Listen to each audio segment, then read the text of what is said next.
Welcome to this Windows channel, and this is the Tech News Update for Friday, November 18th, 2016. And today in our Tech News Update, we have the State of the Internet report that was, of course, done by Akamai. Akamai is one of those big Internet distribution services. Basically, these are like the backbones of the Internet, and all the big companies usually will contact these companies and asking for more bandwidth when they have a big event, for example. So basically, Akamai has a state of the internet report that they issue regularly. And what we know is that in the last 3 months, we see that denial of service attack or distributed denial of service attacks have increased year over year by 71%, which is pretty interesting. And in the past 3 months, there were 19 attacks that were more than 100 gigabits per second. And so basically, they say it is interesting. It is also a little scary. We need to put more effort into fighting these distributed attacks to prevent a shutdown of the internet.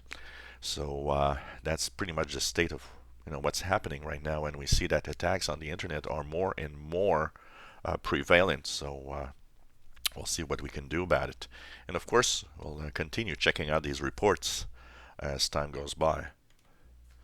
Well, Apple has acknowledged finally that there is a touch problem on the iPhone 6, or what some people call the touch disease. Problem is, they did acknowledge there's a problem, but you got to pay to fix it. They say that if you actually have the problem, they'll actually fix it for $149. Now, I'm sorry, but there's a lot of people reporting this, to a point where I think Apple would need to fix this for free, not to charge people. This is unacceptable, and you know what? It's actually shows. I don't know. Samsung actually handled better all of its problems than Apple seems to be doing.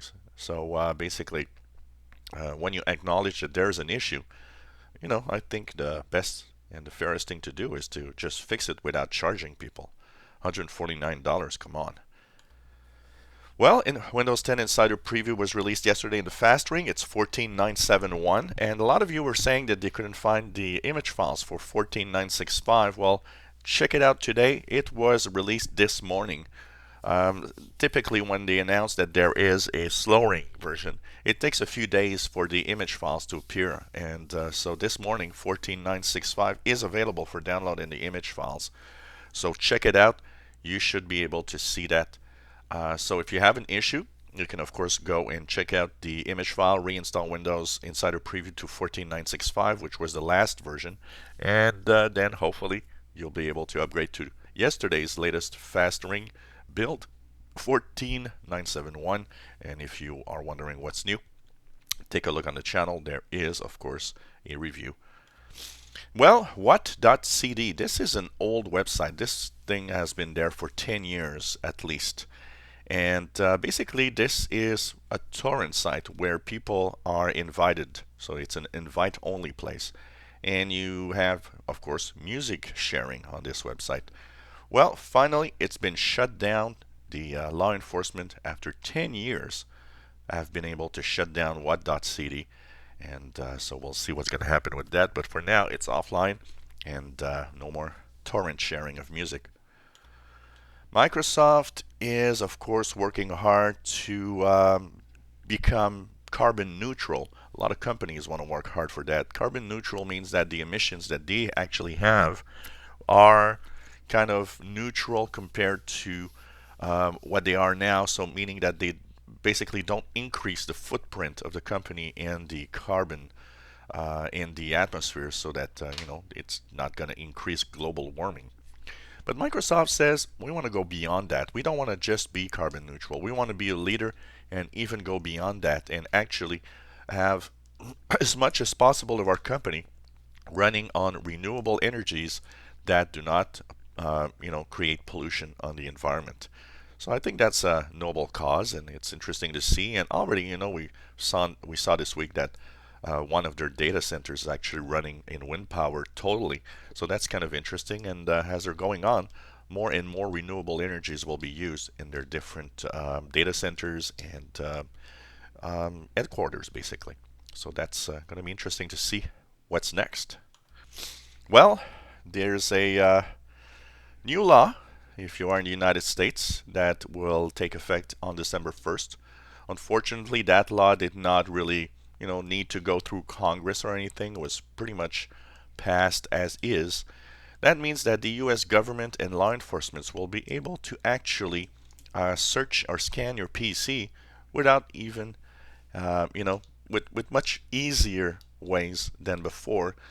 First of all, it's going to be easier to get a warrant to do a search, so basically the law enforcement won't have to explain as much. But what's even more interesting in that law is one warrant means they can search as many computers as they want from you. So before, you would need a warrant for each PC, for example, that the law enforcement would need to look at. Now, one warrant will enable the law enforcement to actually look at all the PCs from a individual. So that means, once again, a little bit like the UK snoopers chart yesterday, we're losing bit by bit our privacy and our basically civil liberties. So of course, nobody's against this, and everybody's saying, well, it's for our security.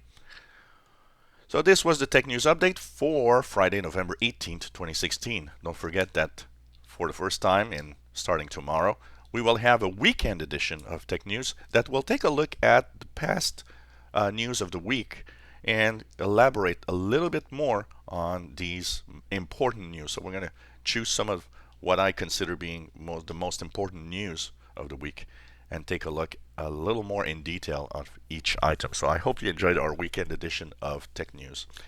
If you enjoy our videos, please subscribe, give us thumbs up. Thank you for watching, and hope you enjoy our videos.